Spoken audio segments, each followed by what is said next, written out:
Assalamualaikum warahmatullahi wabarakatuh. Perkenalkan, nama saya Windiarti Dwi Reskiana, kelas 12 4.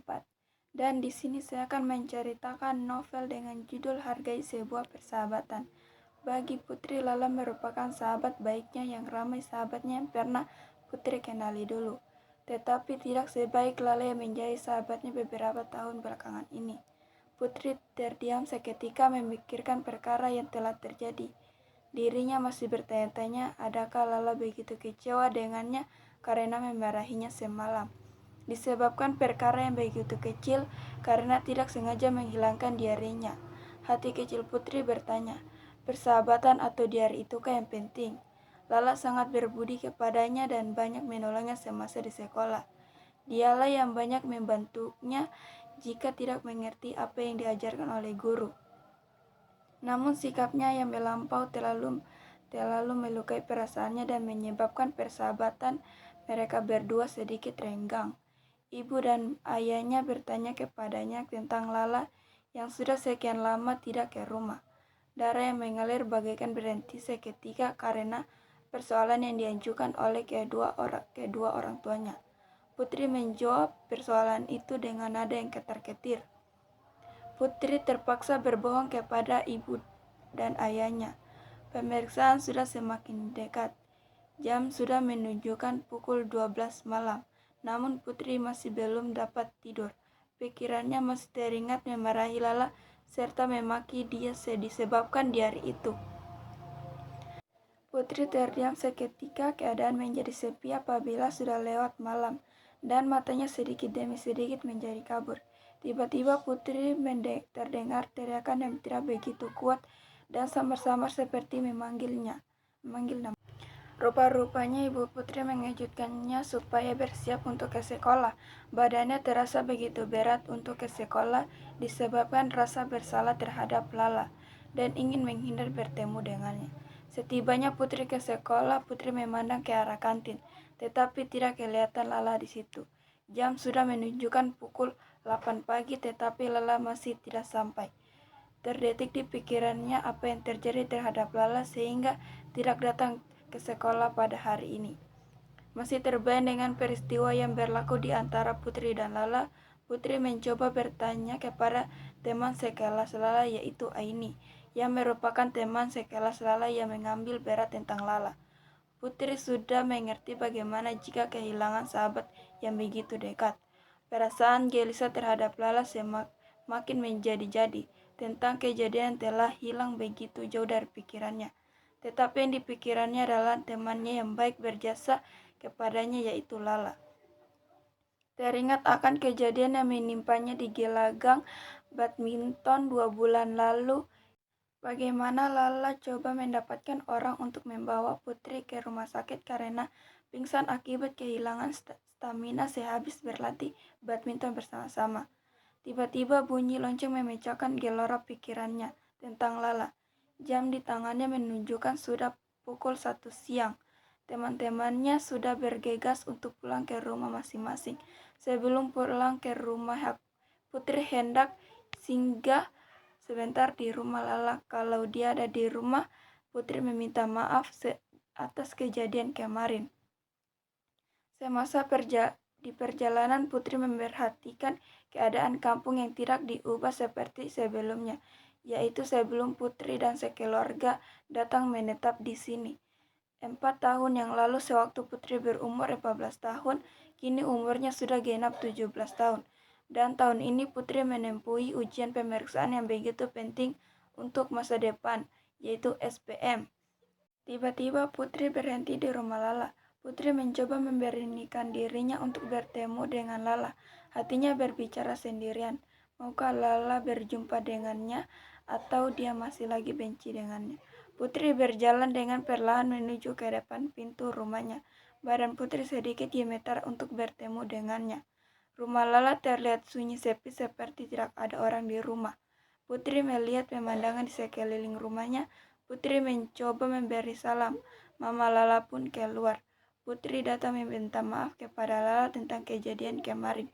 Mama Lala menjawab sebenarnya Lala tidak marah sama Putri.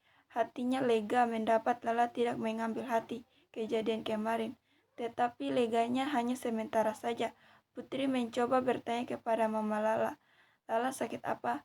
Mama Lala menjawab dia kecelakaan baru-baru ini. Hatinya begitu gelisah mendengar kata-kata Mama Lala, disebabkan oleh sikapnya sehingga Lala kecelakaan. Putri memandang muka Mama Lala dengan tiba-tiba perasaannya tidak dapat ditahan lagi. Kecewa makin bertambah, perasaan bersalah makin membuak tersembul dari mulutnya. Putri meminta maaf kepada Mama Lala. Air mata Putri mengalir disebabkan perasaan kecewa dan bersalah terhadap Lala. Mama Lala meyakinkan Putri kalau dia tidak bersalah. Dan Putri menghapus air mata yang mengalir dengan bajunya. Rasa sedih dan bersalah Putri masih belum hilang dari dirinya. Putri harus membalas budi kepada Lala kembali seperti yang telah dia lakukan terhadap dulu. Putri pula memberitahu kedua orang tuanya. Putri meminta izin pulang kepada Mama Lala. Setibanya Putri berteriak di pintu. Rumah depan pintu tolak dengan kuat, ibunya melihat seperti kejar setan. Putri menceritakan segala kejadian yang sudah terjadi di antara kami berdua, yaitu mengenai Putri menghapus air mata yang mengalir dengan bajunya. Rasa sedih dan bersalah Putri masih belum hilang dari dirinya. Putri harus membalas budi kepada Lala kembali seperti yang telah dia lakukan terhadapnya dulu. Putri pula memberitahu kedua orang tuanya. Putri meminta izin pulang kepada Malala. Setibanya Putri berteriak di depan pintu. Di rumah depan pintu ditolaknya dengan kuat, ibunya melihat seperti dikejar setan. Putri menceritakan segala kejadian yang sudah terjadi di antara mereka, yaitu mengenai sebuah diari yang tidak sengaja dihilangkan oleh Lala. Putri juga menceritakan tentang sikapnya memarahi dan memaki. Ibu Putri kaget dengan kejadian terjadi pada Lala. Selang beberapa menit, ayah Putri tiba di rumah dengan motornya. Ibu Putri tergesa-gesa memberitahu kepada ayah Putri. Ibu Putri menceritakan segala kejadian kepada ayah Putri dan mereka ingin menjenguk Lala di rumah sakit. Terbayang-bayang di pikirannya bagaimana keadaan Lala sekarang. Sudah sadar dia atau masih koma? Setibanya di rumah sakit, Putri terburu-buru keluar dari mobil lalu menuju kuantir rumah sakit tersebut dan bertanya di mana kamar Lala. Putri bertanya kepada seorang suster. Suster tersebut mencari data pasien dan mengambil satu data. Di data yang banyak itu, Lala berada di kamar nomor 102. Jawab suster tersebut. Lalu Putri dan ayahnya menuju ke lantai tersebut yang berada di lantai 2. Putri membuka pintu tersebut. Terlihat Lala yang sedang terbaring di atas tempat tidur tersebut dalam keadaan tidak sadarkan diri. Kepalanya luka, bagian tangan kirinya patah dan dibaluti dengan semen. Tiba-tiba suster datang untuk memeriksa keadaan Lala. Ayah Putri bertanya kepada suster tersebut, bagaimana dengan keadaan Lala tersebut. Keadaan dia sudah stabil, balas suster tersebut. Terdengar suara memberi salam dari pintu kamar tersebut. Putri menoleh, rupanya orang tua Lala datang menjenguk. Orang tua Putri mengulurkan salam kepada Mama Lala dan mereka membahas tentang kejadian yang menimpa Lala. Ibu Putri memberi semangat kepada orang tua Lala supaya lebih tabah dan tidak hilang semangat tentang kejadian yang telah ditimpanya. Selang beberapa menit mereka di situ, Putri melihat jari Lala bergerak sedikit demi sedikit. Mereka semua memandang Lala dengan penuh perhatian. Lala membuka mata dan tiba-tiba menyebut nama Putri. Putri berada di samping Lala. Putri memandang wajahnya dan mulutnya, coba untuk meminta maaf, tetapi Lala seperti sudah mengetahui. Putri menggeleng-gelengkan kepalanya menunjukkan dia tidak bersalah. Mama Lala begitu gembira melihat anaknya sudah sadar dan berbicara seperti biasa. Semua orang di sekeliling juga gembira dengan situasi tersebut. Pada hari itu, Putri menjadi orang yang paling gembira setelah sahabatnya telah kembali, walaupun tidak lagi sembuh seperti dulu. Putri begitu bersyukur kepadanya.